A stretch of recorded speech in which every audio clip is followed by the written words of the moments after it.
કેમ છો મિત્રો? વંદે માતરમ. આપણે લાસ્ટ લેક્ચરમાં સાપેક્ષ સ્થાનાંતર સૂત્ર જોયું હતું, એના ઉપર દાખલા ગણીએ આપણે. તો જો એક્ઝામ્પલ આવું છે કે t બરાબર 0 સમય કાર A અને કાર B ઉગમ બિંદુથી અનુક્રમે 100 મીટર અને 200 મીટર અંતરે છે. તમને યાદ છે ઉગમ બિંદુથી અંતર કીધા છે તો આપણે XAO અને XBO લખ્યું હતું. તો આનો મતલબ XAO અને XBO આપ્યું છે. બંને કાર એક સાથે અનુક્રમે 10 અને 5 મીટર પર સેકન્ડના અચળ વેગથી એક જ દિશામાં ગતિની શરૂઆત કરે છે. તો XAO એટલે 100, XBO એટલે 200, V એટલે 10 અને VB એટલે 5 આપેલું છે. તો આ બંને કાર કયા સમયે કયા સ્થાન આગળ એકબીજાને ઓવરટેક કરે? મિત્રો આગળ પણ ચર્ચા કરી હતી કે ઓવરટેક કરે મતલબ શું? પહેલા ભેગા થાય અને પછી આગળ નીકળે. તો ઓવરટેક કરે છે એવું કીધું હોય હંમેશા બંને ભેગા ધારવાના અને પછી આગળ જવાનું. તો જો ભેગા થઈ જાય તેનો મતલબ t સમય પછીના સ્થાન કેવા થઈ જાય? સરખા થઈ જાય. તો લખી શકીએ આપણે xb બરાબર x છે. આ ખાસ યાદ રાખવાનું, ઓવરટેક શબ્દ કીધું હોય એટલે આપણે ઓવરટેક નો મતલબ પહેલા ભેગા કરવાના બંને વસ્તુને અને પછી આગળ જવા દેવાનું. તો ઓવરટેક થાય મતલબ ભેગા થાય પહેલા, તો ભેગા થાય એટલે xb બરાબર x છે. તો સાપેક્ષ સ્થાનાંતરનું સૂત્ર મૂકી દેવાનું. તો ભાઈ xb xa બરાબર xbo xao plus vb va કાઉન્સની બહાર t. તો આ 0, આની કિંમત 200 100, આ થશે 5 માઈનસ v ની કિંમત 10 છે, t m ના m, તો આ થશે -5t, પેલી બાજુ જાય તો +5t અને આ થશે 100. તો t બરાબર આપણે જવાબ 20 સેકન્ડ મળે. મતલબ 20 સેકન્ડ આગળ ઓવરટેક કરવાની શરૂઆત કરશે. તો સમય મળી ગયો. હવે સ્થાન કીધું છે તો આ 20 સેકન્ડ સમય જે 20 સેકન્ડ છે ત્યારે A નું અથવા B નું સ્થાન શોધી લેવાનું, જે સરખું જ આવવાનું છે. તમે કોઈ પણ એકનું સ્થાન શોધી લો. t સમય પછીનું સ્થાન, તો થિયરી યાદ કરો, t સમય પછીના સ્થાનને આપણે xa અને xb લખેલું હતું. તો xa શોધવા માટે પહેલા xao અને પછી vat. તો થઈ ગયું xa બરાબર xao પ્લસ vat. તો આમાં xao છે 100, v ની જગ્યાએ આપણી પાસે કિંમત છે 10 અને t આપણે મળ્યું 20. તો આ થઈ ગયું 200 + 100 બરાબર 300. તમે જો xb શોધતો તો આ જવાબ આવશે કે ભાઈ xb શોધવું હોય t સમય પછીનું તો xbo શરૂઆતનું અને પછી vb * t. તો xbo આપણી પાસે કેટલું છે? 200 * vbt.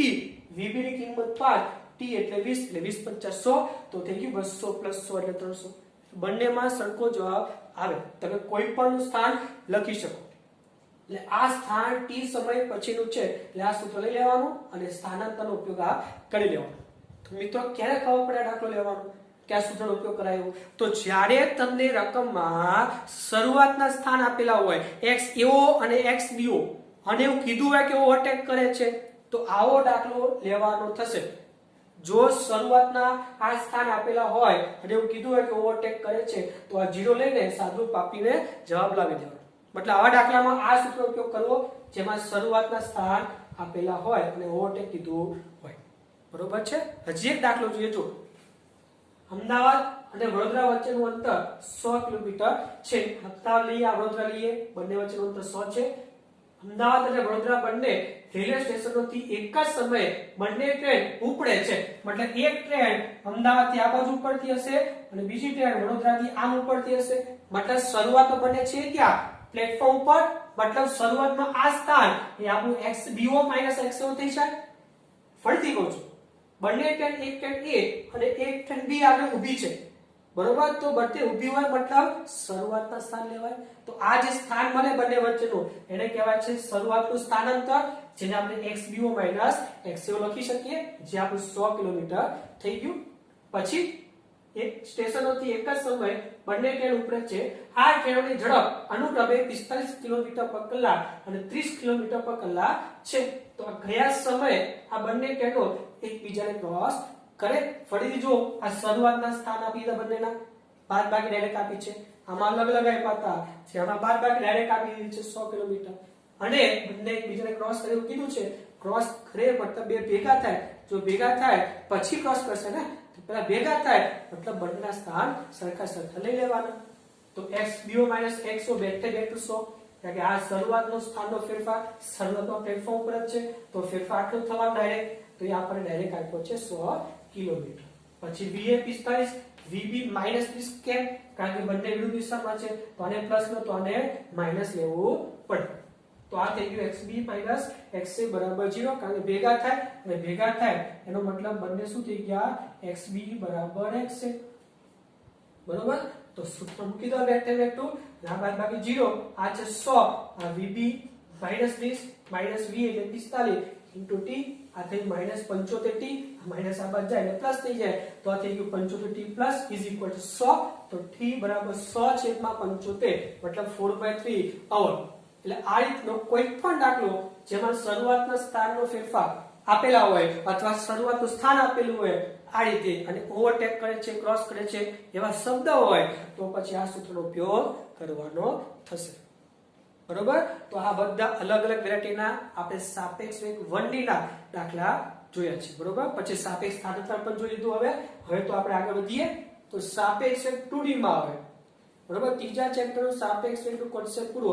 હવે ચોથા ચેપ્ટરમાં આગળ જઈએ સાપેક્ષ વેગમાં. બરોબર? તો 2D છે મતલબ સદિશનો ઉપયોગ કરવો પડશે.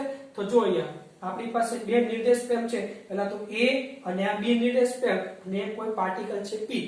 તો સદિશનો ઉપયોગ કરવો પડશે આપણે. તો અહીંયા RPA, આ RPB અને આ B શું દર્શાવે છે? જો તો RPA એટલે નિર્દેશ પ્રેમ A ના ઉગમ બિંદુ O ની સાપેક્ષે P નો સ્થાન સદિશ. RPA એટલે ક્યાં છે?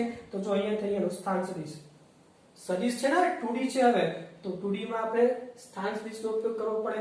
તો અહીંયાથી અહીંયાનું સ્થાન સદિશ જેને આપણે RPA કીધું છે, તો અહીંયાથી મતલબ O અને O કોનું ઉગમ બિંદુ છે?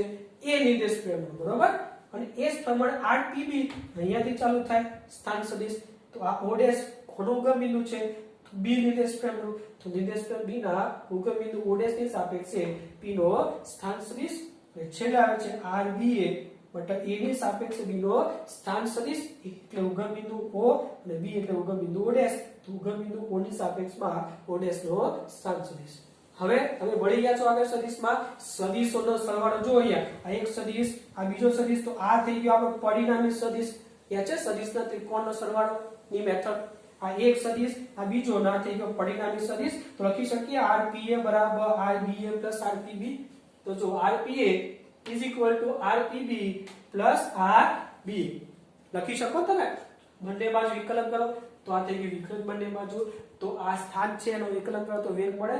તો વેગ PA સદિશ બરાબર વેગ PB સદિશ પ્લસ વેગ BA સદિશ. અને શું લખાય લખવું હોય તો A ની સાપેક્ષમાં P નો વેગ, એ જ પ્રમાણે B ની સાપેક્ષમાં P નો વેગ અને A ની સાપેક્ષમાં B નો વેગ. બરોબર? હવે થોડું સાદું આપીએ તો આમાંથી VBA કરતા બનાવીએ તો આ છે પેલી બાજુ તો VPA માઈનસ VPB. હવે થોડું ધ્યાન રાખજો, તમે જ્યારે સાપેક્ષ ચેન્જ કરો મતલબ PA જગ્યાએ AP લખો તો આગળ માઈનસ લખવું પડે. તો VPA એની જગ્યાએ VAP લખું તો આગળ માઈનસ કરી દઉં.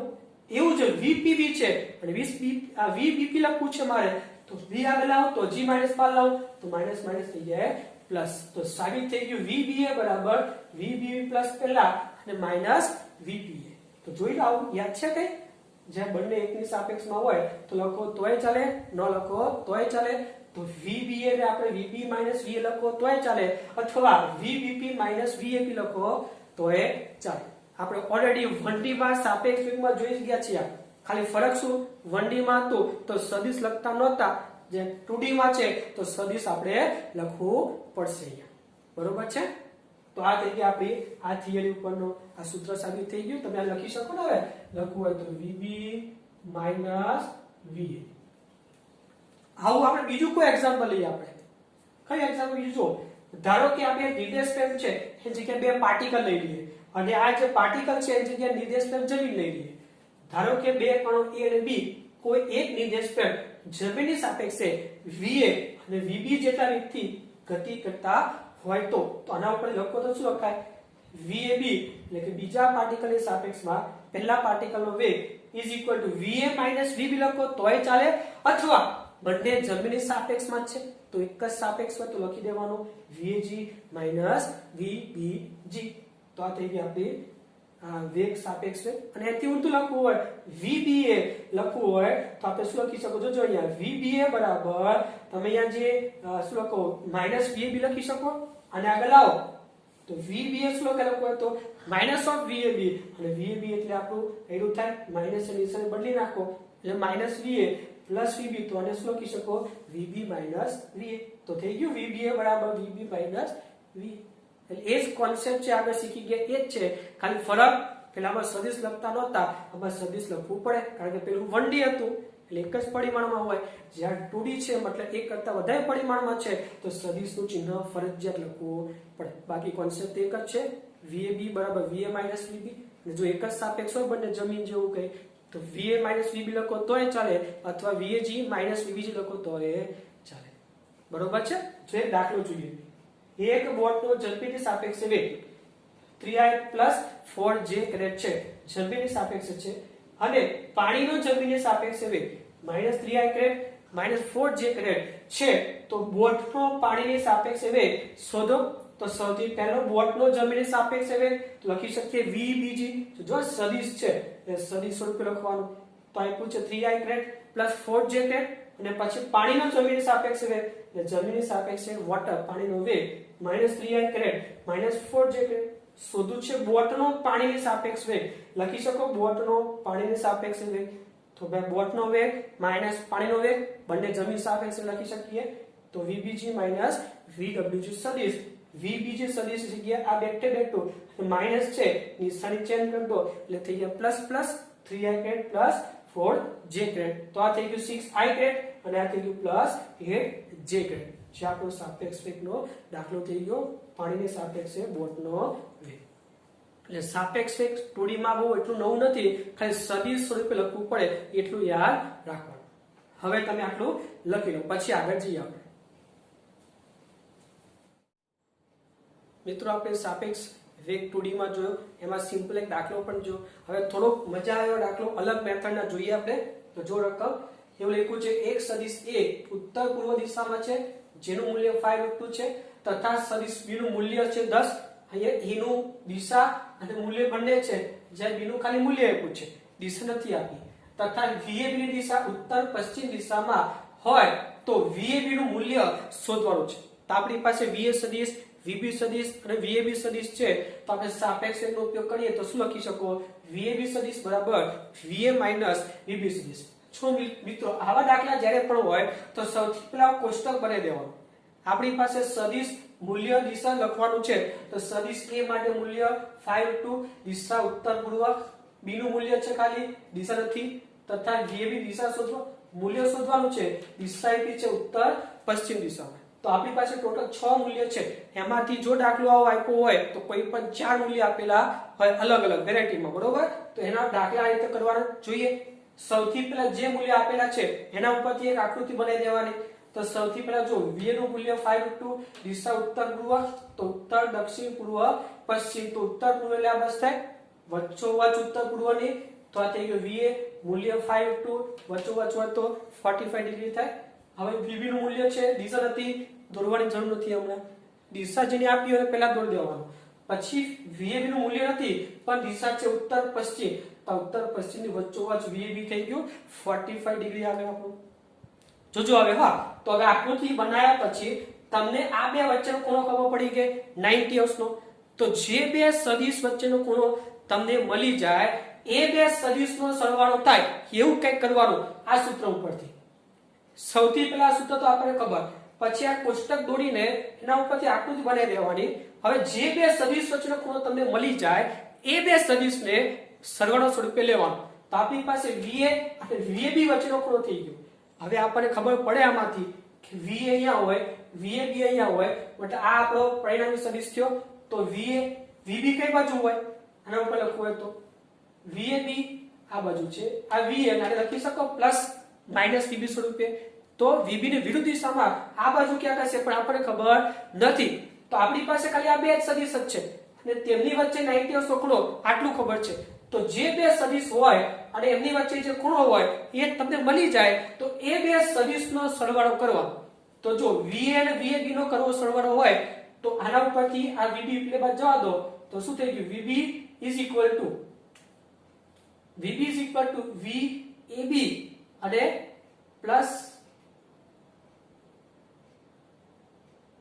VB એટલે બાજે VAB આપણે લાવો તો શું થઈ ગયું VB બરાબર VA માઇનસ VAB અને સરળ સ્વરૂપે લખવું હોય તો લખી શકીએ VA plus minus of VAB. હવે જોજો હા તો શું થઈ ગયું આનું મૂલ્ય લખીએ VB નું મૂલ્ય ઇઝ ઇક્વલ ટુ VAB નો વર્ગ કરે એનથી કઈ ફરક પડવાનો છે નહીં તો થઈ ગયું VAB નો વર્ગ plus VA square plus 2VABB cos θ. તો સૌથી પહેલા VAB નું મૂલ્ય પછી VA નું મૂલ્ય 2 VAB નું મૂલ્ય VAB રાખીએ આ VA નું મૂલ્ય અને બંને વચ્ચે ખૂણો થશે 90 તો આ થઈ ગયું cos 90 ની કિંમત 0 એટલે આ પદ તો કેન્સલ. VB નું મૂલ્ય આપ્યું છે 10 તો બંને બાજુ વર્ગ કરો તો 10 નો વર્ગ 100 આ થઈ ગયો VAB નું વર્ગ અને આ થઈ ગયો 5 રૂટ નો વર્ગ મતલબ 25 ગુણ્યા 2 એટલે 50 અને આ તો 0 થઈ ગયું તો 50 પેલી બાદ જાય તો VAB સ્ક્વેર બરાબર 50 તો VAB આપણને મળે 5 રૂટ 2 મીટર પર સેકન્ડ. એટલે સૌથી પહેલા જ્યારે પણ દાખલો આપેલો હોય VA VB VAB સ્વરૂપે સૌથી પહેલા આ રીતનો કોષ્ટક દોરીને જે વસ્તુ આપેલી હોય બે દિશા આપેલી હોય મૂલ્ય આપણે જે આપેલું હોય એના ઉપરથી આવી આકૃતિ બનાવી લેવાની અને એ આકૃતિમાં જે બે સદિશ વચ્ચે ખૂણો તમને ખબર હોય એને પરિણામી સ્વરૂપે લઈ લેવાનું મતલબ તેમના સરવાળા સ્વરૂપે લખી લેવાનું અને પછી એનું મૂલ્ય લખી દેવાનું કારણ કે બે વચ્ચેનો ખૂણો તમને ખબર હોય તો તમે સાદું પાડથી આપી શકો. અહીંયા VA અને VAB વચ્ચેનો ખૂણો ખબર તો જો મેં VA પ્લસ VAB કરીને માઈનસ VAB કરીને એટલે સરવાળો કરો તમે એટલે બે વચ્ચેનો ખૂણો ખબર પડી જાય એટલે આપણો પરિણામી સદિશ થઈ ગયો ને અને એનું મૂલ્યનું સૂત્ર આપણું અને થીટા 90 અંશનો છે લઈ લેવું સાદું આપી દો જવાબ તમને મળી જશે. બરોબર એટલે સૌથી પહેલા જેનું દિશા આપેલી હોય દોડીને પરિણામી કયા બે લેવા એ ખબર પડવી જોઈએ. ઓકે નેક્સ્ટ જોઈએ આપણે હવે જો હવે થોડો કોન્સેપ્ટ છે આપણી પાસે બે પદાર્થો છે 1 અને 2 આનો શરૂઆતનો વેગ u1 અને આનો શરૂઆતનો વેગ u2 આનો શરૂઆત જે વેગ છે એ θ1 ખૂણા છે અને આનો શરૂઆતનો જે વેગ છે એ θ2 અંશના ખૂણે છે તો લખી શકો u1 સદિશ બરાબર બે ઘટકો એના એક x તો ઘટક એક y તો u1 cos θ1 i caret plus u1 sin θ1 j caret તથા a1 બરાબર -gj caret અને એવું જ a2 બરાબર u2 sin cos θ2i plus u2 sin θ2j અને a2 બરાબર -gj જો જમીનથી જમીન છે એટલે એક જ પ્રમેય આવશે -gj તો બંનેનો સાપેક્ષ વેગ લખવો હોય શરૂઆતનો તો u21 u2 u1 તો આમાંથી આ માઈનસ કરીએ અને i કરતા જે ભેગા તો લખી શકો આ માઈનસ આ મતલબ u2 cos θ2 u1 cos θ1 i caret અને પ્લસ એવું આમાંથી આ બાદ કરો તો u2 sin θ2 u1 sin θ1 j caret અને આનો સાપેક્ષ પ્રવેગ તમે કરો તો આ -g એટલે પ્લસ gj થઈ જાય તો -gj caret plus gj caret 0 થઈ જાય તો સાપેક્ષ પ્રવેગ 0 આનો બહુ મોટો મતલબ આવે છે. જો પ્રવેગ 0 હોય એનો મતલબ વેગ કેવો હોય અચળ તો કોઈ એકમાં બેસીને આપણે બીજાને જોઈએ તો વેગ કેવો લાગે અચળ લાગે તો એના ઉપરથી 3-4 મુદ્દાઓ યાદ રાખવાના છે. સૌથી પહેલું જો a2120 એટલે કે a210 છે બરોબર આપણી પાસે એનો મતલબ શું એકની સાપેક્ષે બીજાનો વેગ બદલાતો નથી એટલે કે જે માર્ગે ગતિ શરૂ કરે તે જ માર્ગે આગળ વધે મતલબ એકની સાપેક્ષે બીજાને જો મતલબ એક આપણું થઈ ગયું નિર્દેશ પ્લેન મતલબ એક આગળથી બેને જુઓ તમે આ એક આગળથી બેને જુઓ તો આનો વેગ જે શરૂઆતમાં હોય એ દિશામાં હોય મતલબ શરૂઆતમાં જો આ દિશામાં હોય તો આપણને આમાં જ ગતિ કરતો દેખાય એનો માર્ગ બદલાય નહીં સીધો જ ગતિ કરતો દેખાય આવો માર્ગ દેખાય નહીં કારણ શું કે સાપેક્ષ પ્રવેગ 0 છે એટલે જ ખાલી સાપેક્ષ પ્રવેગ 0 મતલબ વેગ બદલાય નહીં જે વ્યક્તિ શરૂ કરે એ જ વ્યક્તિ આગળ જયા કરે પડે છે ખબર હું કહું એમાં પહેલાની સાપેક્ષમાં બીજાનો પ્રવેગ 0 છે મતલબ પહેલા આગળ ઊભું રહેવાનું આપણે અને બીજાને જોવાનું આપણે તો આપણને માર્ગ કેવો લાગે સીધો દેખાય કારણ કે પ્રવેગ 0 એનો મતલબ વેગ અચળ વેગ બદલાય નહીં તો સીધે આપણે રેખા દેખાશે એટલે ખાસ યાદ રાખજો. બીજું આ તો આપણે જોઈએ છે બંને જો બંને ગતિ કરે છે મતલબ ગતિ કરતા નિર્દેશ પ્રેમમાં જોઈએ છે એટલા માટે બરોબર પછી જો તમે જમીનથી જોતા હોય તો તમે જમીનથી જુઓ તો આપણને માર્ગ તો કેવો લાગે, પરવલય આકાર જ લાગવાનો છે. એટલે એક જમીનથી જુઓ ત્યારે પદાર્થનો ગતિમાર્ગ પરવલય આકાર લાગે, પણ તમે જો નિર્દેશ ફ્રેમમાં જો જે ગતિ કરે છે એમાંથી જુઓ તો આપણને સ્ટ્રેટ લાઈન, અને નિર્દેશ ફ્રેમ કઈ છે જોવી પડે. તમે જે જગ્યાએ ગતિ કરો છો તેમાંથી જોશો તો સ્ટ્રેટ લાઈન આવી, પણ તમે બહારથી જોશો જમીન ઉપરથી તો તમને પરવલય આકાર દેખાશે. પછી એક પ્રોજેક્ટરમાંથી ગતિ કરતા પદાર્થ પરથી બીજા પ્રોજેક્ટર ગતિ કરતા પદાર્થને જોતા તે સુરેખ ગતિ કરતો દેખાશે, જે હમણાં કીધું આપણે. એટલે જે પ્રોજેક્ટર ગતિ કરે છે આ ગતિ કરે છે અને એ ગતિ કરતા કરતાને જોશો તો સ્ટ્રેટ લાઈન દેખાશે, પણ જમીન ઉપરથી જોશો તો બંને તમને પરવલય આકાર લાગશે. પછી જો પ્રથમ પદાર્થને બીજો પદાર્થ ઉર્ધ્વ દિશામાં દેખાતો હોય, આ માંથી જો અને ઉર્ધ્વ દિશામાં દેખાય, સીધો દેખાય, એનો મતલબ એનો ખાલી વેગ કયો હોવો જોઈએ, ઉપરનો હોવો જોઈએ, x અક્ષનો વેગ હોવો જોઈએ નહીં. આવું ક્યારે શક્ય બને? x અક્ષનો વેગ ક્યારે 0 થાય કે જ્યારે આનો x અક્ષનો વેગ અને આનો x અક્ષનો વેગ સરખા હોય, કેન્સલ થઈ જતા હોય, તો એનો મતલબ એવું થાય કે x અક્ષનો વેગ 0, ખાલી y અક્ષનો વેગ બને. એટલે યાદ રાખવાનું ખાસ, જો માત્ર એને ઉર્ધ્વ દિશામાં દેખાતો હોય ગતિ કરતો તો x m 0 કરી દેવાનો, એનો મતલબ સરખાઈ દેવાના. તો આનો xm કેટલો? તો ભાઈ u1 cos θ1 અને આનો xm કેટલો? તો u2 cos θ2.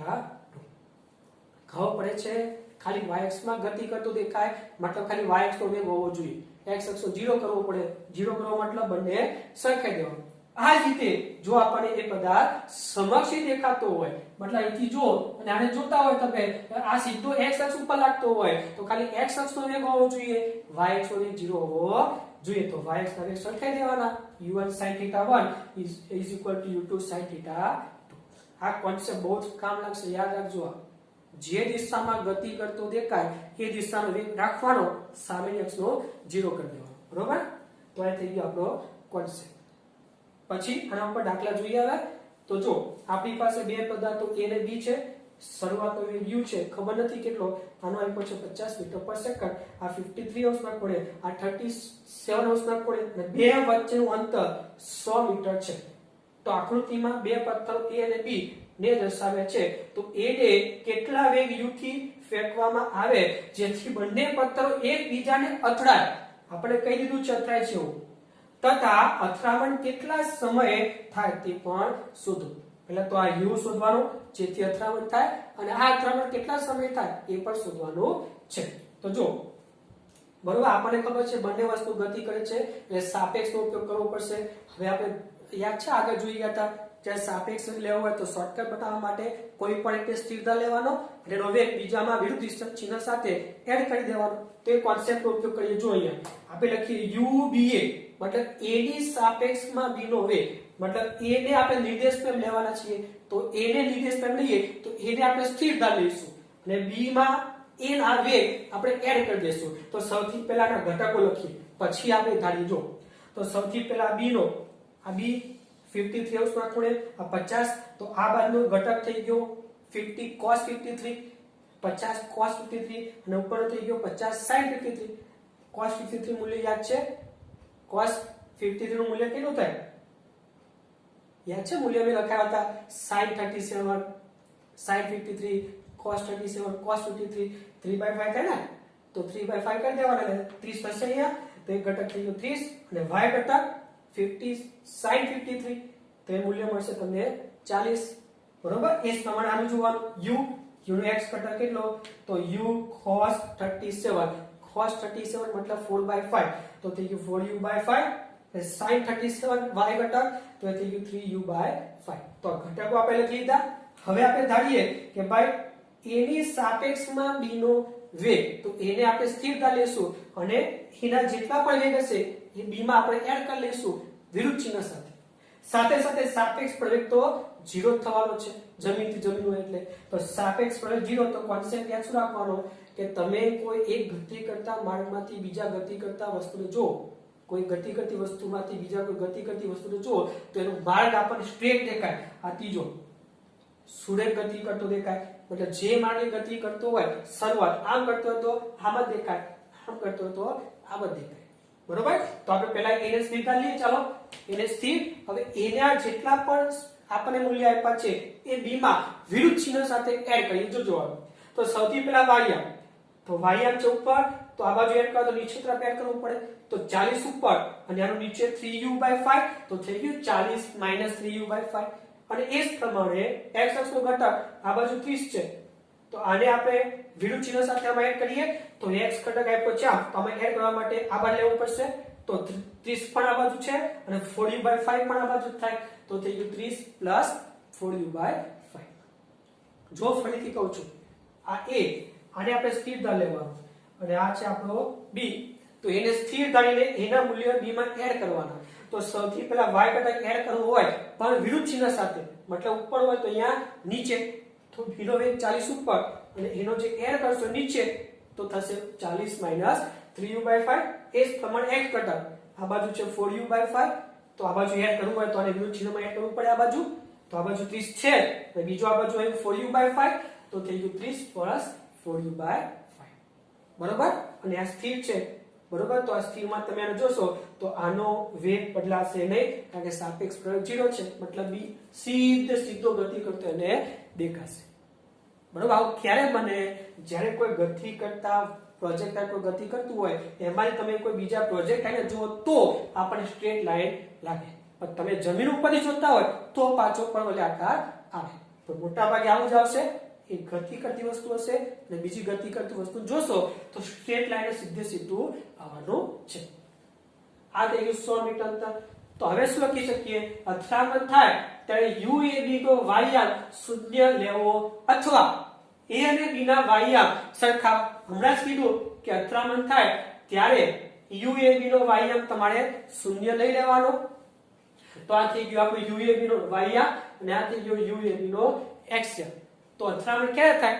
એક પદાર્થ આમ આવતો અને એક પદાર્થના બે ઘટક આમ ને એક પદાર્થ આમ આવે છે, તો અથડામણ તો x અક્ષમાં થવાની. પેલો તો y અક્ષમાં ગતિ કરે તો y અક્ષમાં અથડામણ થવાની નથી, તો ખાલી x ઘટક મળવો જોઈએ આપણને. જો x ઘટક મળવો જોઈએ તો y ઘટક શૂન્ય કરી દેવાનો, એટલે y આમ તમે શૂન્ય મતલબ સરખાઈ દો તો એ ચાલે, અથવા તમે આનો y આમ શૂન્ય લો તો એ ચાલે. પણ આ y આમ સરખાવા કરતા આ y આમ શૂન્ય લેવો સારો પડશે આપણને. તો એ y આમ શૂન્ય લઈએ તો 40 - 3u/5 = 0. આ પેલી બાદ જાય એના ઉપરથી યુનિટ કરતા બનાવો તો 200/3 મીટર પર સેકન્ડ બને. એટલે આપણે શરૂઆતનો વેગ આનો મળી ગયો, જેથી અથડામણ થાય. અથડામણ હંમેશા x અક્ષ ઉપર લેવાનું. તો x અક્ષનો ઘટક મળે તો y આમ 0 કરી દેવાનો. તો આ થઈ ગયું u. હવે કેટલા અંતરે અથડામણ થાય? સમય. કેટલા સમય અથડામણ થાય? તો સમય શોધવા માટે આપણી પાસે અંતર ને આપણી પાસે વેગ હોવો જોઈએ. તો જો આપણી પાસે અંતર છે, નિર્દેશ પ્રેમ ઉપર યાદ છે ને કીધું તું, સમય અને બે વસ્તુ વચ્ચેનું સાપેક્ષ અંતર એ કદી પણ નિર્દેશ પ્રેમ સાથે બદલાતું નથી, કારણ કે નિર્દેશ પ્રેમ પર આધાર રાખતું નથી, એટલે અંતર કદી બદલાવાનું નથી. તો આપણી પાસે અંતર તો થઈ ગયું 100. હવે વેગ બાકી રહ્યો, તો જો વેગ શોધીએ આપણે. x ઘટકનો વેગ કેટલો છે આપણી પાસે? 30 + 4u/5. તો વેગ 30 + 4u ની જગ્યાએ 200/3, તો આ થશે 5 × 20 મતલબ 40, એટલે 160/3. લસા કાઢો એટલે 250/3 તમને મળે. તો આ થઈ ગયો વેગ અને અંતર 100 છે. તો વેગ બરાબર અંતર ભાગે સમય, તો સમય બરાબર વેગ અંતરના છેદમાં વેગ, તો અંતર 100 છેદમાં વેગ 250/3. આ ઉપર જાય મતલબ 300/250, તો 6/5 સેકન્ડ. એટલે ખાસ શું જોવાનું? અથડામણ થાય છે એટલે x અક્ષનો ઘટક મળે, y ઘટક મળે નહીં. તો પહેલા 0 કરી દે, u શોધી લેવાનો અને પછી x અક્ષ ઉપર અંતર અને x અક્ષનો વેગ મળી જાય તો સમય મળી જાય. અંતર તો 100 છે અને વેગ પણ છે આપણી પાસે, એટલે આપણને સમય મળી જાય. એકદમ સિમ્પલ મેથડ છે. કોઈ એકને સ્થિર ધાર લો, બીજામાં એડ કરી દો ને x ઘટક ને y ઘટક મળી જાય.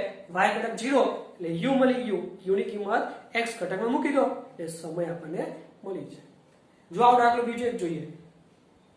આપણી પાસે આ બે પદાર્થો છે A અને B. આને 400 મીટરની ઊંચાઈએ અને આ 800 મીટરની ઊંચાઈએ પદાર્થને કરીએ છે પ્રક્ષેપ. આપણે તો શું લખ્યું છે?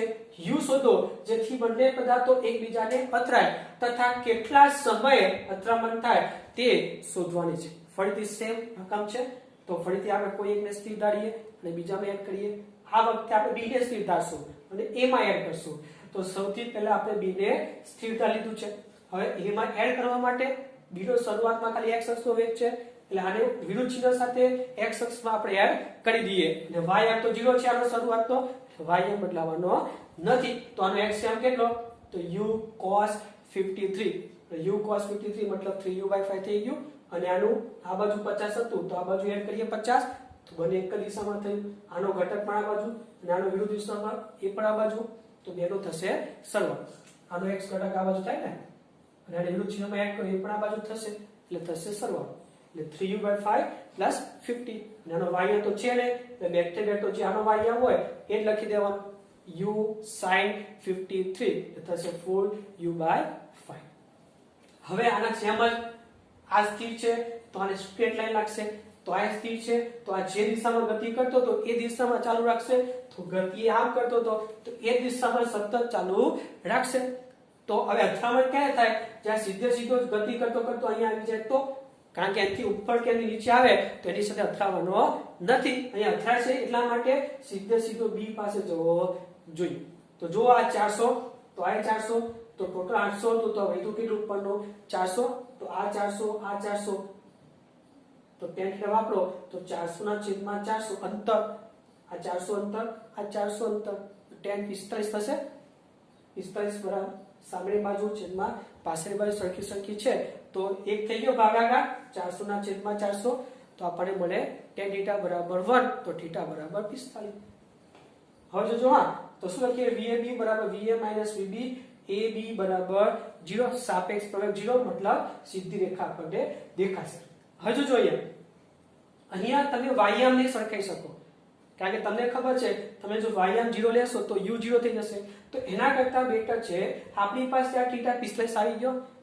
ખેર થાય 45 ખબર ને તમને આ ત્રિકોણ તમે લો તો આ ત્રિકોણનું માપ કેટલું આ માપ બાજુ માપ 400 અને આ બાજુ માપ પણ 400 છે તો tan θ બરાબર 400/400 લો એટલે તમને 1 મળે તો θ 45 હવે એના ઉપયોગથી વેગના tan θ લખો વેગ માટે જો આ વેગનો વાયમ તો આ ત્રિકોણમાં વેગનો વાયમ સામેની બાજુ આ અને પાછળની બાજુ વેગનો યામ કયો 3u/5 50 તો લખી શકો tan 45 બરાબર યાદ છે ને કોઈ પણ સદિશનો tan θ મતલબ એના વેગનો વાયમ છેદમાં એના વેગનો x યામ તો વેગનો વાયમ છેદમાં વેગનો x યામ tan 45 એટલે પહેલા આ અંતર ઉપરથી θ મળી જાય પછી વેગના વાયમ છેદમાં x યામ કરવાનો તો વેગનો વાયમ છેદમાં વેગનો x યામ અને આ 1 આ સામે જશે આ પેલી બાજુ આવે તો u/5 50 તો u બરાબર 250 મીટર પર સેકન્ડ મળી જાય એટલે વાયમ જો આયતા હોય તો 0 કરીને તોય મળી જાય અથવા આ રીતે હોય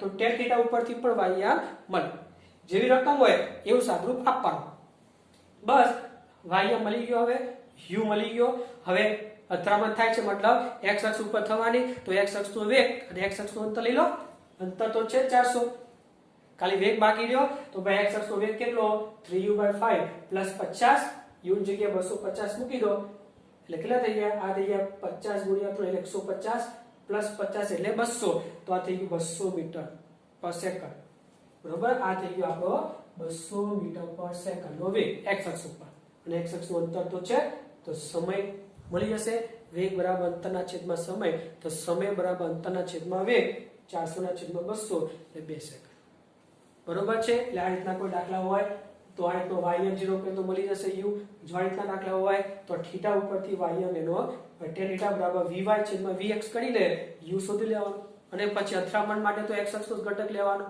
x અક્ષનો ઘટકનો વેગનો લઈ લેવાનો vx બરોબર એના ઉપરથી અંતર હોય તો સમય આપણને મળી જાય બરોબર લખી લો ચાલો